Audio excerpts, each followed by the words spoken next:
لو عندك تطبيق سناب تيوب على موبايلك لازم تمسحه فورا. الموضوع مش تهويل، ده تحذير حقيقي. التطبيق ده بيهدد جهازك وخصوصيتك بشكل مباشر بدون جدال. سناب تيوب بدأ يعرض اعلانات عشوائية حتى وانت مش فاتحه.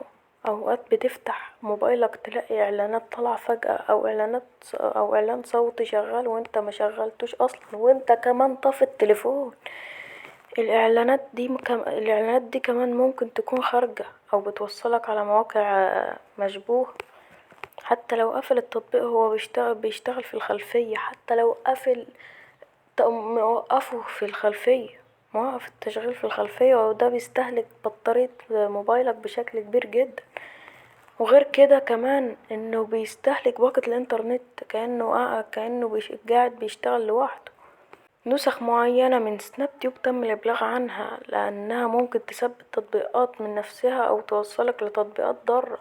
وكمان زي الأستاذ أشرف مصطفى أما قال 40 مليون واحد تم التجسس على بياناتهم. وكمان يعني ممكن تلاقي تطبيق جديد متسطب وانت اصلا محملتوش ما تعرفوش ده تطبيق ايه. ده غير ان في تقارير بتقول انه بيجمع بيانات بدون اذن. انا عندي بقى البدائل بتاعته.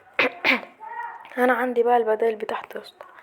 عندك نيو بيب فيد ميت زيه بالظبط واحسن منه كمان. ونيو بيب ما تستناش لحد ما جهازك يبطأ او بياناتك تتسحب.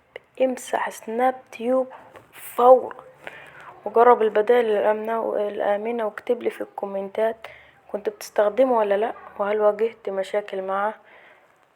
وشكرا لكم انكم كملتوا لحد هنا وسلام.